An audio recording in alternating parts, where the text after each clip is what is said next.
जब प्रादुर्भाव होता है तब उसके सौंदर्य का निखार होता है, विकास होता है। कभी कभी मैं आप लोगों से कहता हूं न कि मैं भागवत के अनुसार श्री कृष्ण के 3 अवतार मानता हूं। मथुरापुरी की बात छोड़ दो, हाँ? ब्रज में 2 अवतार, एक तो नंदस्त्वात्मज उत्पन्न जाताल्लादो महामना, नंद ने सुना कि मेरे आत्मज हुआ है।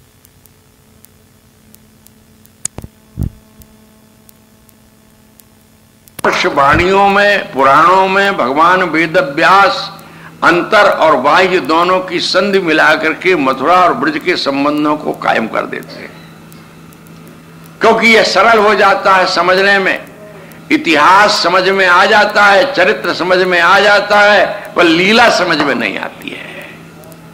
लीला नित्य होती है, ऐश्वर्य में भी लीलाएं होती हैं, पर हम तो ब्रज की बात कर रहे हैं। ब्रज में भी 2 तरह की लीलाएं होती हैं। जब नैमित्तिक अवतार होता है तब ऐश्वर्य लीलाएं होती हैं, तब वहां पर जितने भी राक्षस आदि हैं उनके हनन की क्रिया होती है। पर अंतरंग लीला में वहां तो दिन रात बहारें चोहले हैं और ऐसा फीरी है बाबा। वहां तो नित नित लीला, नित नित रास, सुनो रसिक हरिवंश विलास, और कुछ है ही नहीं। वहां नित्य नित्य नई नई लीलाएं हैं। तो नैमित्तिक में जब श्री कृष्ण प्रकट होते हैं तो पहला प्रादुर्भाव नंदालय में देखा जाता है, और जब श्रृंगार रस की लीलाएं करना होता है तब विलाप करती हुई ब्रजवालाओं के मध्य में यमुना के पुलिन पर उनका प्रादुर्भाव होता है।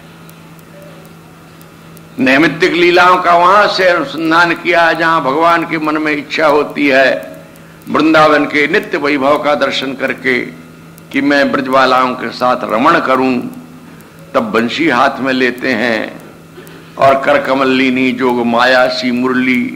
तब उसने अघटित घटना प्रारंभ कर दी और उसको सुना ब्रज की बालाओं ने।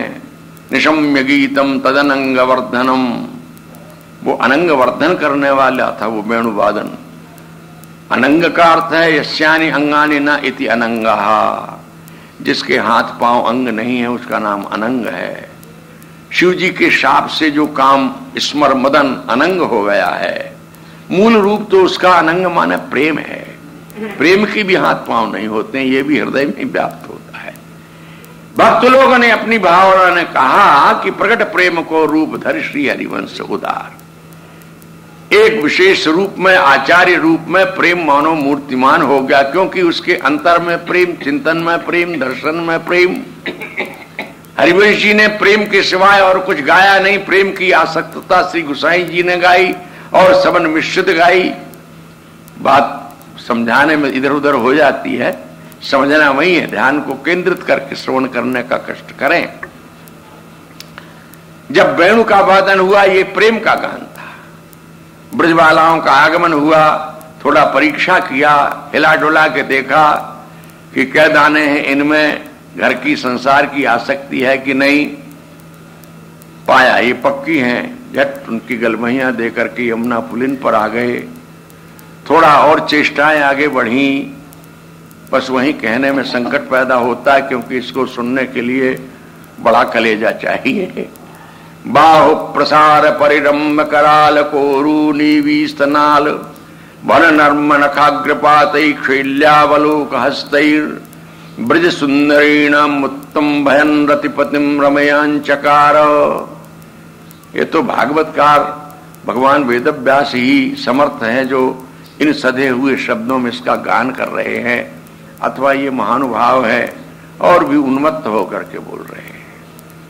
जब यमुना के पुलिन पर छबीलियों ने अपने अपने अंचलों को बिछा दिया और अखिल विश्व ब्रह्मांड का एक ही नायक ब्रह्मांडों का अधिपति बनकर के जब शोभा को प्राप्त नहीं हुआ, आज ब्रज की छबीलियों के छादन पर बैठ करके जिस छवि को प्राप्त हुआ वो शायद उसको पूर्व में कभी नहीं मिली थी। उसने अपनी भुजा को किसी के स्कंधे में डाल दिया, किसी की अलकावली सुलझाने लगा, किसी के नखों से चिंटी काट दिया, किसी के अंतरंग अंगों को स्पर्श कर दिया किसी की मंद हास्युक्त चितवन से किसी की ओर देखा, वो वहीं मानो ढेर हो गई। ब्रजबालाओं के मन में अभिमान आ गया। जो प्रेम राज्य की शिरोमणि थी, जिनकी चरणों की धूल की वांछा करते हैं उद्धव और नारद जैसे, उन ब्रजबालाओं के मन में आया, एवं भगवतः कृष्णा लब्ध मानो महात्मा। आज हमने कृष्ण भगवान परमात्मा महात्मा को भस्म कर लिया है। परमात्मा को भस्म कर लेना सरल है, पर महात्मा को भस्म करना और कठिन है। परशुराम डरते रहो थोड़ी पालो प्रीत, राजा जोगी अगिंजल इनकी उल्टी रीत।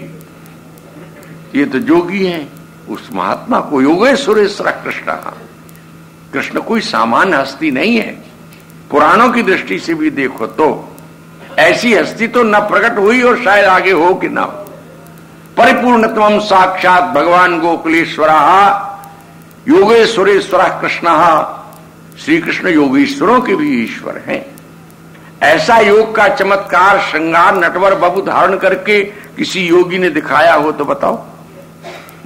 और मत मानो श्री कृष्ण को एक योगी ही मान लो, योगी राज ही मान लो। क्लिष्ट कर्म ब्रजवालाएं हिलाई नहीं हिली, अभिमान आ गया। ओ आज हमने उसको भस्म किया जिसको कोई नहीं भस्म कर सका, जो कामियों की भांति हमारे साथ चेष्टा कर रहा है। सब चेष्टाएं कामियों की चेष्टाएं तो हैं ही। नवतुरणियों के स्कंधों में अपनी भुजलता को डाल देना, उनके साथ हास परिहास करना, गंडम गंडे संधत्या, कपूल से कपूल मिलाकर के चर्वित तांबूल उनके मुख में दे देना। उन्होंने कहा आज विश्व की जितनी भी सुंदरियां हैं, चाहे वो गंधर्व की हो, किन्नर की हो, यक्षों की हो, पितृलोगों की हो, आज उनमें हम सब में शिरोमणि है। जहां रस का अनुभव होना चाहिए था वहां पर अभिमान देवता आके बैठ गया। उन हृदयों में ये रस का विघात हो गया, श्री कृष्ण अंतर्धान हो गए।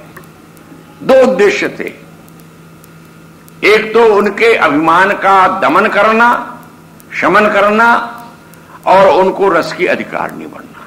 इसलिए प्रशमाय प्रसाद आए, दो शब्द दिए वहां पर श्री भगवान वेदव्यास ने। प्रशमाय अभिमान का प्रशमन करना, शमन तो सामान्य नाश है, और प्रकर्षेण समन भली प्रकार से नाश कर देना, आगे उठे ही नहीं। विषय वासना जार के झार उड़ावे खे, विषय वासनाओं को जलाओ ही मत, उसको खाक कर दो, और खाक करके ऐसी हवा चलाओ कि जिससे उड़ जाए, फिर वो कण भी, उस खाक के कण भी इकट्ठे न हो सके। तब मार्ग रसिक नरेश के तब ढंग लागे देह। यदि इस देह से ही इस रस की उपासना तुमको करने का सौभाग्य मिला है तो तभी तुम कर सकते हो। और जब ब्रज की बालाएं प्रेम के इन प्रसंगों से आहत हुई, वन वनांतर में भटकती फिरी, और अंततः आकर के उसी पुलिन में जब रोदन करने लगी, वो शुद्ध प्रेम का गान हुआ। वो निरावरण शुद्ध प्रेम का गान था। जयति तेधिकम जन्मना व्रज श्रयत इंदिरा सस्वदत्रहि दयित दृश्यताम दिक्षुतावका त्वयि धृत सवस्त्वाम विचिन्वते शरदुदासये साधुजात सत्सरसिजूदर श्रीमुषादृशा सुरतनाथ ते शुल्क दाशिका वरदग्निघ्नतो ने किम बदा। कहते हैं कि हे प्यारे, हम तो तुम्हारी बिना मोल की दासी हैं, हम आपकी प्रीति की आकांक्षा वाली हैं, हमारा तो कम से कम बंधना करना चाहिए था। इस प्रकार से हमको तुमने त्याग दिया। जब उनका रोदन गान पूर्ण तो होने वाला नहीं था, समाप्ति प्राय की पराकाष्ठा हो गई, श्री कृष्ण उनके बीच प्रकट हो गए। सुखदेव जी कहते तासाम आविर्भूत छौरी। मैंने कहा था ना कि दो ब्रज में प्राकट्य हुए, एक तो नंदालय में प्राकट हुआ, अन्यान्य वात्सल्य आदि भक्तों के लिए वात्सल्य सख रस का आस्वादन कराने को, और जो प्रेमाधिकारिणी ब्रज युवतीगण हैं, ये नारद आदि की बंदनियां, ब्रह्मादि की बंदनियां, जिनकी चरण धूल की आकांक्षा करते हैं ब्रह्मादिक, उन भाग्यवतियों के लिए श्री कृष्ण आज साक्षान मन्मथा कैसे प्रकट हुए। आविर्भूत छौरी स्मयमान मुखाम्बुजा पीतांबरधरा श्रग्वी साक्षान मन्मथा। यहां शौरी कहकर के नैमित्तिक संबंध जोड़ा है। सूर्य वंश में जो प्रकट हुए थे न कभी, वही यहां पर आज प्रकट हो रहे हैं। 12 वंश है ना यदु के, यदु से उद्भूत 12 वंश हैं। यादव 12 शाखाओं में बटे हुए हैं। अंधक हैं, कुकुर हैं, वृष्णि हैं, उसी में एक ये सूर्य भी आते हैं। तो सूर्य कैसे प्रकट हुए? स्मयमान, मुस्कुराते हुए, मानो जिनके ऊपर कोई प्रभाव ही नहीं पड़ा है। प्रेम सदा स्मित होता है, जिनका मुख कमल की भांति खिला हुआ था। पीतांबर धरा, पीतांबर कहने से ही अर्थ पूरा हो जाता है। यस्यंबर पीतांबर अंबर पीता तस्य पीतांबर, जिसका वस्त्र पीले रंग का हो उसे पीतांबर कहते हैं। और पीले वस्त्र वाला एक ही है, मोर मुकुट कटिकाचनी कर मुरली बनमाल, यही मानक मम उर्वसो सदा बिहारी लाल। पर धरा शब्द दे करके बंशीधरी भागवत की टीका में एक नया अर्थ किया गया है। पीतांबर धरा कहने का आशय यहां है कि श्री कृष्ण जब प्रकट हुए ना ब्रजवालाओं के बीच में, तो अपने पटुका से दोनों हाथों को लपेट के जैसे अपराधी क्षमा याचना करते हुए प्रकट हुए कि मैंने बहुत बड़ी गलती की, तुम्हारे प्रेम की बड़ी कड़ी परीक्षा ले डाली। इतनी कड़ी परीक्षा प्रेम के देश में नहीं होनी चाहिए। बनमाला धारण किए हुए थे, अधिक भावों की ओर न जाएं। कैसे थे सब मिला करके? बोले साक्षान मन्मथा। एक कामदेव त्रिलोकी को नचा रहा है अपने इंगितों पर बिना शरीरधारी होकर के।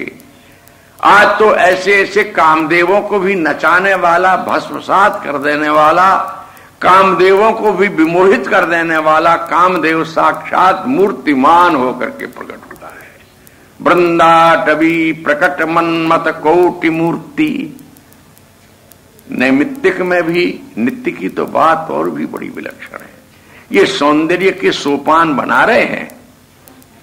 सौंदर्य तो बताना है इनको।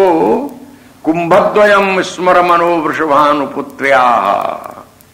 सौंदर्य की यदि कोई ऊंचाई है, जहां सौंदर्य अपने रूप में पूर्ण रूप से विकसित हुआ है, तो वो वृषभानुनंदिनी का वक्षस्थल है, जो 2 भागों में अहो द्वैधी कर तुम, 2 भागों में विभक्त होकर के प्रकट हो रहा है। ये रस कलश हैं, ये अमृत कलश हैं, और ये वो रस कलश हैं जिनको यहां पर वृंदाटवी प्रकट मन्मथ कोटि मूर्ति ही एक विशेषण, और आगे दूसरा और देंगे। कश्यापी, कहा कश्यापी के नाप इत्यादि कहने से अर्थ होता है कि जो वाणी का विषय नहीं है, जिसको किसी की वाणी वर्णना नहीं कर सकती, समर्थन नहीं कर सकती, उसको इदमित्थम है ऐसा नहीं कह सकती, क्योंकि वो सदा उसके लिए अलक्ष्य है, अगोचर है, अतर्क है, अवर्ण्य है।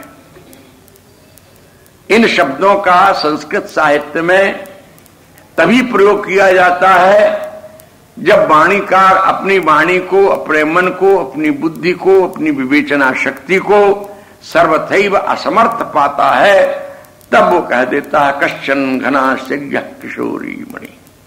अरे वृंदावन में एक घनीभूत आश्चर्य रूपा कोई किशोरी मणि है। यहां कोई कहने से वो तो प्रख्यात हैं, जिनको अन्य अन्य स्थलों में कहा गया है राधा विदम द्रुतम उपाश्रय साधु चेता, उनका नाम राधा है, हे मेरे चित्त तू उनका समाश्रय कर। यहां पर श्री कृष्ण नैमित्तिक लीला में जो प्रकट हैं उनके लिए कह रहे हैं कश्यापि गोकुल किशोर। इस गोकुल किशोर को सामान्य मत जानना, ये विश्व को अपनी ओर आकर्षित करने में, लोटपोट कर देने में अकेले ही समर्थ है। हमारे भाषा के कवियों ने कहा, रे देखो री ये नंद का छोरा, ये बर्छी मारे जाता है, ये बर्छी सी तिरछी चितवन की पैनी छुरी चलाता है, ये हमको घायल देख बिदर्दी मंद मंद मुस्काता है, ललित किशोरी जख्म जिगर पर नौन पुरी बुरकाता है। ये सामान्य नहीं है। हाँ? जिसका नाम कृष्ण है यही पर्याप्त है।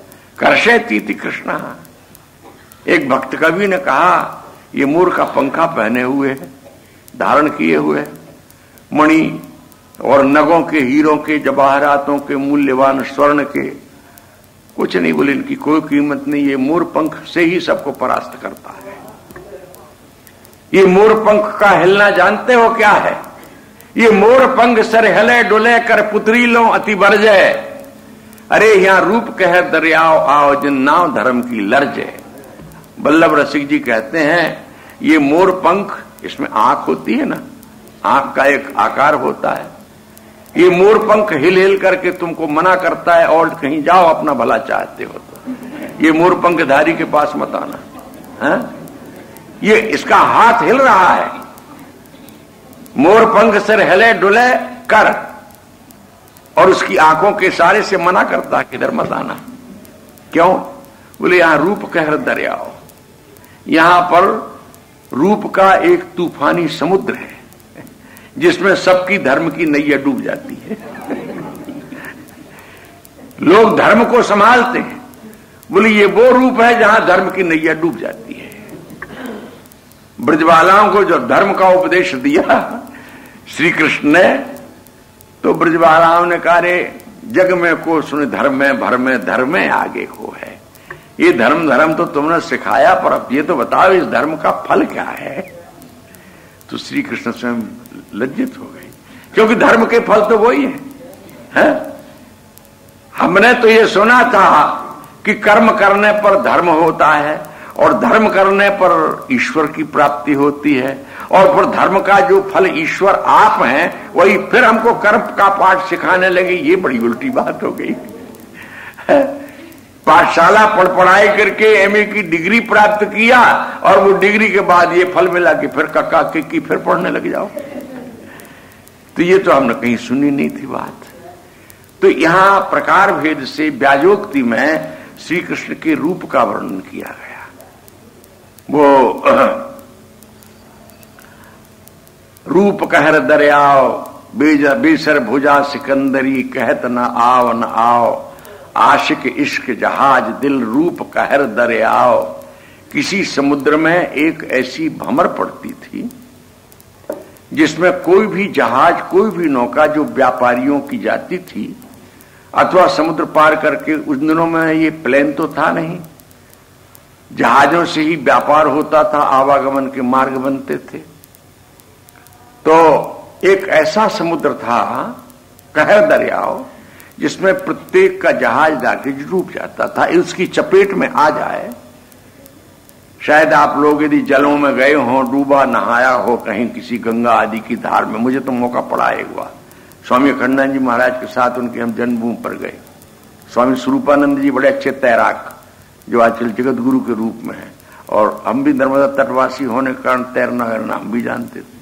दोनों में होड़ लग गई कि आज गंगा पार करेंगे। स्वामी जी आ गए, बोले क्या बात है? हमने कहा आज होड़ लग रही महाराज जी, तैरेंगे, गंगा पार करेंगे। अरे बोले स्टीमर चलते हैं। अरे चलते हैं तो चलते हैं, हम भी तैरेंगे। क्या शर्त लगी है? तो कुछ रुपया लेने देने की बात थी। बोले नहीं, जो जीतेगा है वो, जो हारेगा उसको 24 घंटे एक आसन पर बैठ करके हरि नाम जपना पड़ेगा। हाँ? ये शर्त हो तो चले गए हम दोनों, कोई बात नहीं। एक ऐसी तूफान में फंस गया मैं कि जिससे निकलना मुश्किल था, पर तैरने की कला ठाकुर जी की कृपा थी, थोड़ा जानता था, तो मैंने पलटी लेना शुरू किया, और पलटी लेकर के जरा सा स्पर्श हुआ था उस भंवरी में, और निकल करके आ गया। फिर जाकर के बीच में एक पुलिन था, उसमें पड़े रहे बड़ी देर तक। फिर यहां से आवाज लगाते रहे, आओ आओ आओ आओ। फिर तैर करके दूसरे रास्ते से हम लोग आ गए।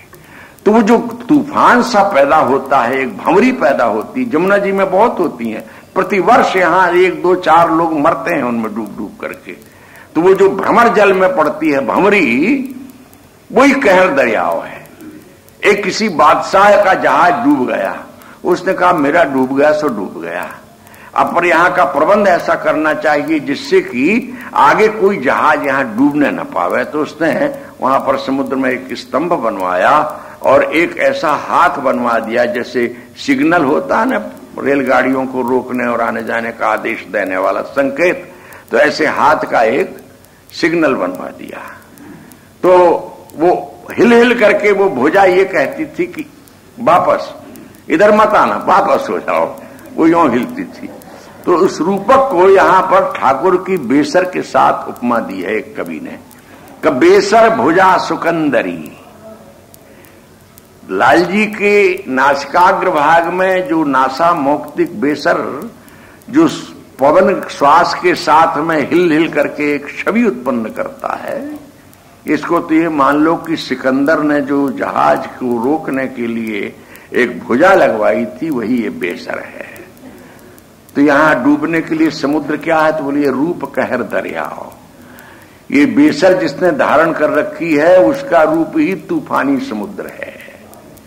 बेसर भुजा सुकंदरी रूप कहर दरियाओ, किसके लिए कहती, बोले आशिक इश्क जहाज दिल।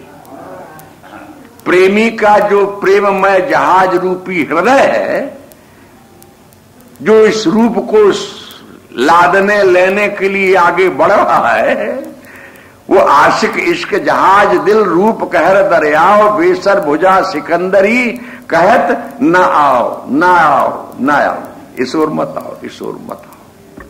तो इन रूपकों से, इन ब्याजों से जिस रूप राशि का, सौंदर्य का वर्णन संकेतित किया गया है, जानता तो वही है जिसने देखा है, और जिसने देखा है उसने अपना अनुभव कहा है। गौर श्याम बदनार बिंद पर जिसको वीर मचलते देखा, गौर श्याम बदनार बिंद पर जिसको वीर मचलते देखा, नैन बान मुस्कान मंद फंस कभी न नेक संभलते देखा। जो इनमें फंस गया, एक ही में फंस गया तो होते तो अनेकों हैं। नैन बान मुस्कान मंद कभी न नेक संभलते देखा, और ललित किशोरी जुगल इश्क में बहुतों का घर घलते देखा,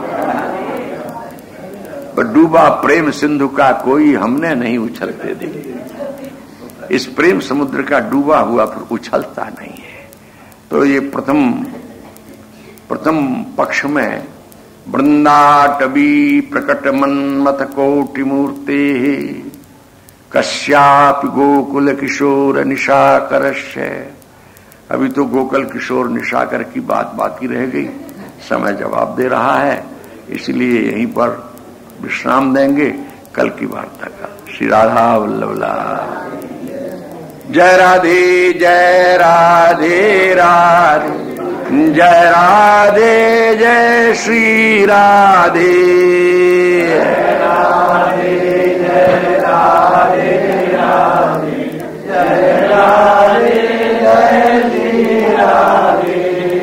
जय श्यामा श्यामा श्यामा जय श्यामा जय श्री श्यामा। जय श्यामा जय श्यामा श्यामा जय श्यामा जय श्री श्यामा। श्री राधा वल्लभ लाल की, श्री हरिवंश चंद्र जी महाराज की जय। जय श्री